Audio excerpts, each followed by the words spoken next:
In this video, we're going to demonstrate how to do a service on the gear set assembly on our new metal body grinder family.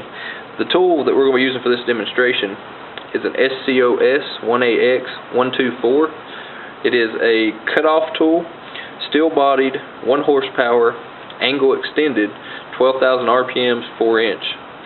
On this particular tool, we've already removed the guard. So in order to service the gears, the first thing you're going to need to do is to loosen the extension assembly from the housing assembly. And there's a jam nut, and you can hold the jam nut and spin the housing, and everything should thread right off. Once these two pieces come apart, what you're going to want to do is take your housing assembly, your motor housing assembly, and set it aside.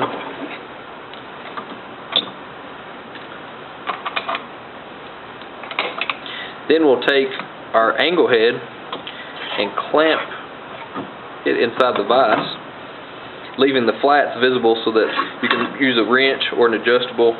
There's some nice flats on the extension housing, and loosen the extension housing from the angle head. This is a left-handed thread, so this should thread right off. Once these two pieces come apart, you should be able to pull the pinion and shaft assembly right out of the housing.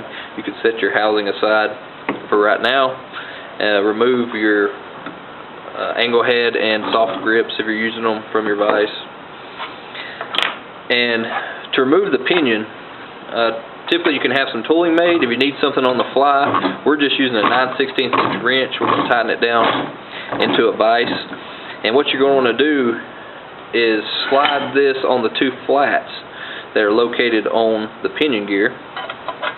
Then you can take a 5/32 Allen, and this is a left-handed thread, and you can twist these two things apart.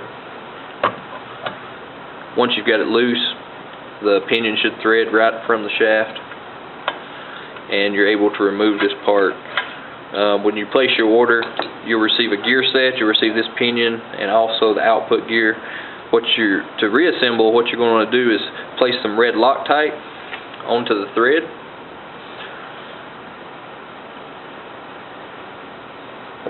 And thread your pinion back on. Place this back in your fixture, and use your Allen wrench. Typically, in production, we torque this to 90 to 130 inch-pounds.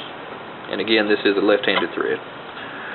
Alright, afterwards you can take that piece, put it back in your housing, your extension housing. It drops right in, and you can set that aside as we work on the output gear end. On the output gear end, you want to use your soft jaws, and again clamp your angle head with the output shaft facing up towards you, leaving enough room so that you can get in there to the bearing retainer, a little small threaded piece on the front underneath the output shaft. This piece has two small holes on the outside so that it can be removed using a spanner wrench with an 1/8 of an inch pin. And this is a right-handed thread.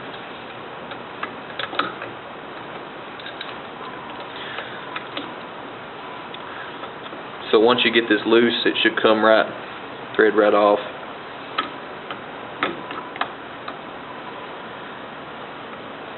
Once it's fully unthreaded, the piece may not come right out, as there's two bearings on the back end of the shaft. So you may need to reorient the angle head in your vise and tap softly on the retainer with a rubber hammer so that you don't distort the threads. It's very important we don't mess these threads up so that we can reuse these parts. So once your output shaft comes out, what we're going to want to do is remove the gear that's on the output shaft. Now, on some instances, you may have the bearing come out on the end of the output shaft, or it may retain itself inside the angle head.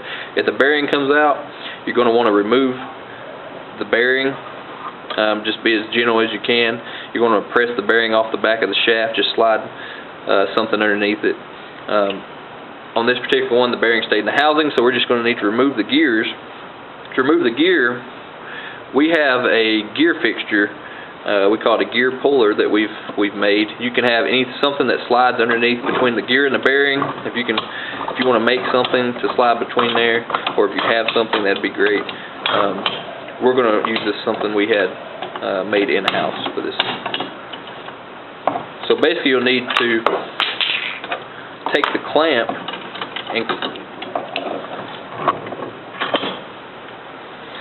and clamp between the gear and the bearing. Or like I say, if you have something, just as long as something can slide on each side of the gear and the bearing, we're going to clamp on this and just press the shaft straight out.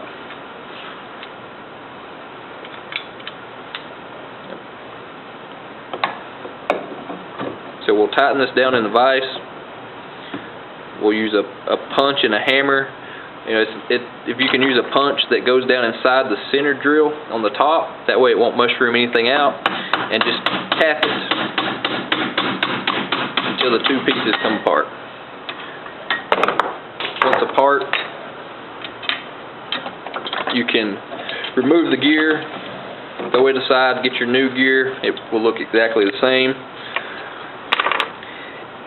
And what you're going to do is repress the gear onto the shaft.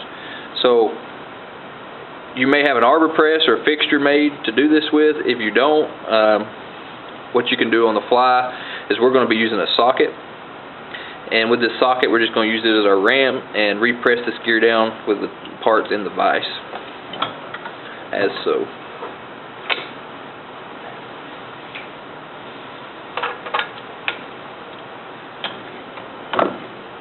What you want to do is make sure that your pinion bottoms on the top of the bearing. So you shouldn't see any space between the bottom of the pinion and the bearing.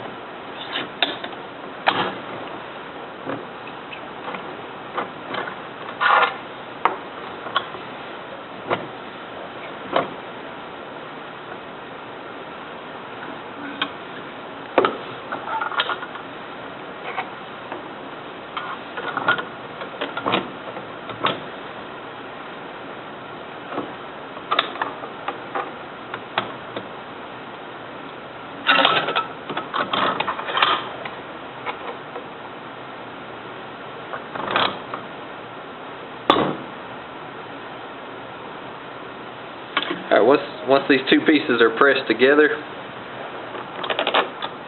you can then, if needed, kind of follow the same routine. If you need to press the bearings back on the output shaft, if not, there should be two bearings up inside your angle head. And what we're going to want to do is reinsert the output shaft assembly into the angle head. You can use your soft jaws and reclamp on the angle head.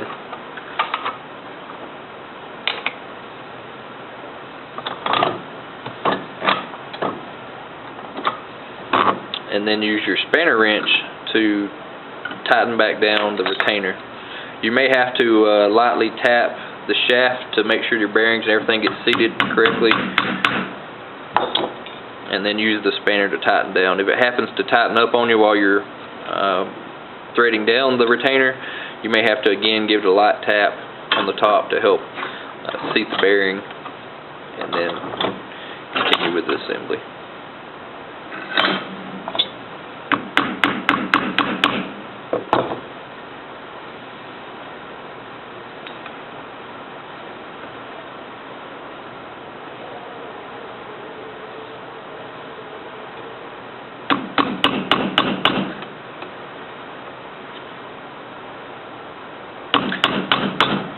Once this is threaded down, you should have visible about one thread on the top of it.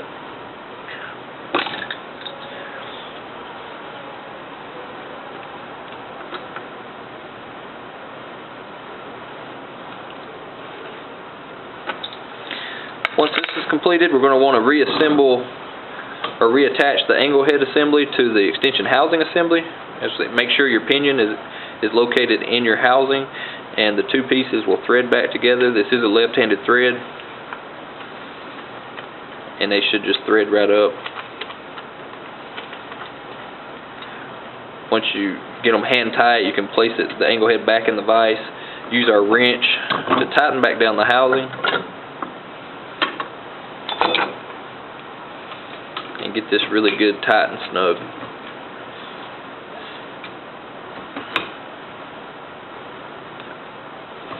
Okay.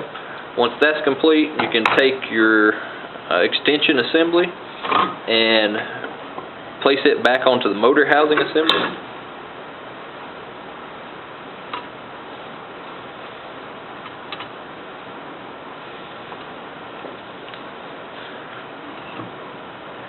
As you insert, you may have to spin the spindle a little bit so that the spline on the output shaft, or on the extension shaft, aligns with the coupler that is on top of your motor.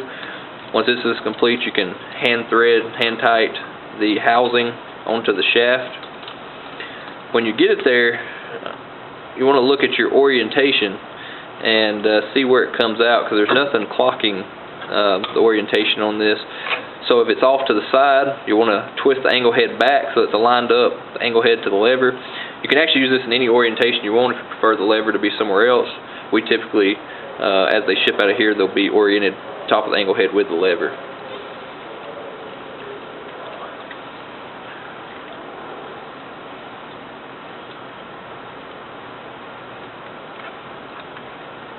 Once oriented, you can place it back in your vise, and you can use 2 wrenches, and you want to tighten the lock nut towards the motor housing, the bottom housing, and you want to tighten your extension part in the opposite direction. So you tighten them against each other, and this will secure the assembly together.